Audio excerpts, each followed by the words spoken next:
All right, how you guys doing today? We're about to hop into a reaction. First things first, though, make sure you like that video, man. Hit a little exit full screen, scroll a bit, like it, and then full screen it back up. You feel me? So, feels like I haven't recorded in a little bit. I've been doing pretty good about having videos scheduled out specifically for this weekend because I had to write 2 papers. Too much talking. Peep the waves through the do-rag. I just washed my hair. I didn't cut it, but like you can see the little. You know what I'm saying? I noticed this fork though how it goes from this down here up to this blends into that top one, but it's not perfect. My hair ain't wavelength, but trust and believe I'm spinning. So I've actually think we reacted to this guy before, World Video Bible School, WVBS. So I was watching this video from Answers in Genesis, you know what I'm saying, one of my favorite Christian YouTube channels, and he was talking about the creation story, how where did Cain find his wife, and the origin of defects, and then the diversification of people from the Tower of Babel story. And he said a lot of things that, or something that trips a lot of people up, is where did Cain find his wife. So I'm pretty sure I know the answer, but we're gonna check this out, get an in-depth answer. We have this video, and then I saw like a 2-minute one from Dr. Frank Turk that we're gonna check out in a minute. Let's get it. Where did Cain get his wife? It's an intriguing question. And anybody who's read the Old Testament, especially the book of Genesis, has probably wondered, where did he get his wife?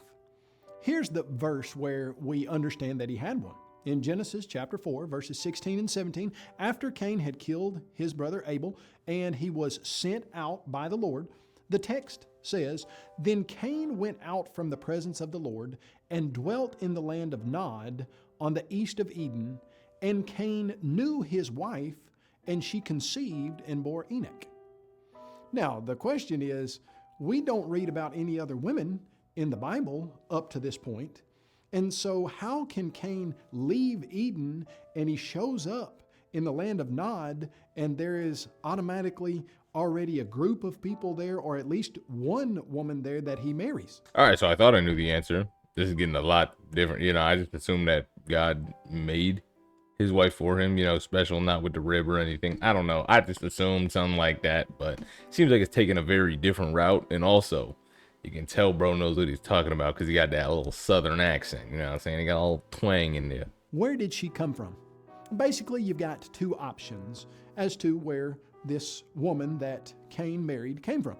Number one, you could say that God created another race of people that he put in different places around the world, and she was one of those people. Is that a biblical answer? Well, when we look into the Genesis record, we see that the text precludes that from being a viable option. When you go to Genesis chapter 3, you look in verse 20, and Adam is talking about his wife Eve. And the text says, And Adam called his wife's name Eve because she was the mother of all living. He brought this verse up in a video too, Answers in Genesis Canada. He brought this up, that she was the mother of all living. All living implies every living creature.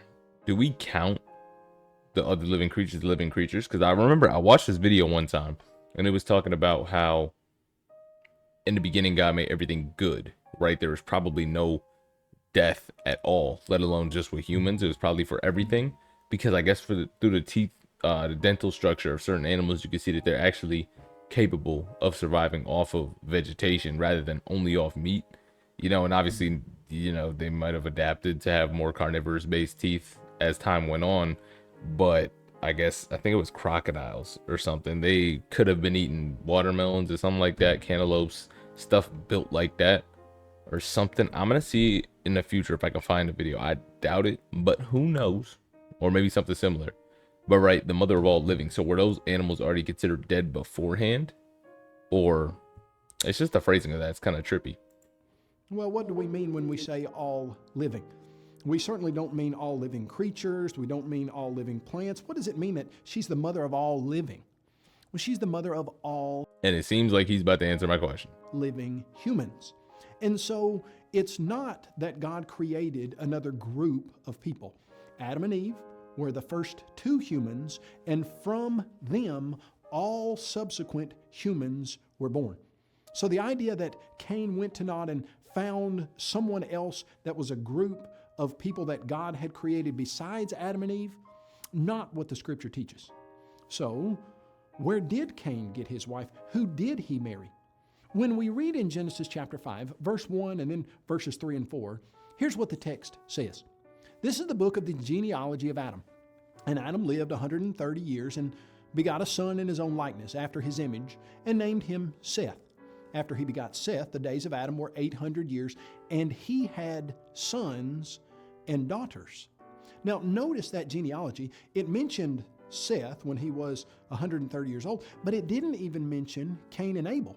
So you see that Adam and Eve are having children prior to Seth at 130, and then after Seth at 130. And so really what you find is Adam and Eve are having children from the time that they start having Cain and Abel and Seth, and we don't know how many more sons and daughters that they had. In fact, if you were to do some quick calculation and you were to say from the moment that they were in the garden, they were mature enough to have children, because one of the things God said to them was to be fruitful and multiply. And so we don't know how many years they were in the garden. Could have been 20, 30, 40, 50. We don't know. Could have been 1, 2, 3. But then after they left the garden, how many years was it before Cain and Abel were old enough to mature and give their own sacrifices? Would they have had other sons and daughters in that time period? Certainly. So it looks like Cain most likely married his sister. Well, you say, hold on just a second, Kyle. Marrying your sister, that's problematic, isn't it? Well, not from the beginning of time, because when the human genome was free from any type of mutation, the problems that we would run into today with marrying a close relative would not have been the same then. In fact, you don't see regulations on not marrying your close kin until the Mosaic period, which is thousands of years after creation. Abraham in 2000 BC married his half-sister. And so you see, it would be a viable, both scientific and biblical answer to say that Cain married his sister, who was born to Adam and Eve, who had moved to the land of Nod. It's a good question, and it's always interesting and exciting to find answers to those types of questions from the Bible. See, now the next question I got is, who named the land of Nod? Right? Who named it? Was it another person that went out and said, yo, we in Nod now? Came back and said, yo, I moved over there, Dad. Named it Nod. How that? You know, but whatever. You see what I'm doing you see what I'm about to do here? Like the video, see how give me that little, you know what I'm saying? I think y'all should do that too, you know, if I can say something. If I can say something. All right, so then we got, you know, my boy, Dr. Frank Turek, cross-examine. You better check it out, the same question. Let's get it. Allie, go ahead. Just get a little closer if you would, Allie. In Genesis, the Bible tells us Adam and Eve have two sons, Cain and Abel. Later in Genesis, it says Cain ran off and married a woman he knew not. Who was she? Yeah, excellent question. Where did Cain get his wife? I think it's pretty obvious. eHarmony.com. I mean, where else would you go, right? Well, remember, the Bible is tracing one bloodline. It can't tell you everything that goes on in history. It's already a very long book, but it's tracing one bloodline, the bloodline of the Messiah in the Old Testament. And the whole theme of the Bible is redemption. You have paradise lost in Genesis, paradise regained in Revelation. Everything in between is the story of redemption.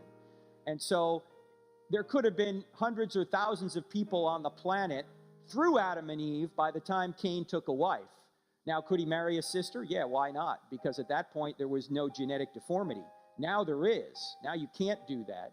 But at that time, you could. So although the Bible doesn't give you all the details as to where this wife came from, we can surmise, since Adam and Eve lived a very long time, that they had many offspring, and the Bible just tells you about one line of their offspring. Thank you. Thank you. Remember, the Bible is there to make you wise unto salvation, which is 2 Timothy 3:16. It's not going to tell you everything about everything. It couldn't. It's a limited document just like anything else. All writing is selective. You got to leave out a lot more than what you can say. One more time. You see what I'm doing? Liking the video. And I like at the end how he mentioned that the Bible is a limited document, right? There's selective text. You can't include everything. It's just to lead you to salvation. And I actually want to pull up that verse he mentioned, 2 Timothy 2 or 3:16. I'm sorry. Here we go. All scripture is given by inspiration of God and is profitable for doctrine, reproof, correction, and instruction in righteousness. I didn't even notice that. I thought it was just all scripture is profitable for teaching in general, but specifically for righteousness. I like that. And then to bank on this point here, right, we have John chapter 21:25, and there are also many other things which Jesus did, the which, if they should be written every one, I suppose that even the world itself could not contain the books that should be written. Amen. All right, that's gonna be the end of the video. Hope you guys have yourselves fantastic rest of your day. Peace.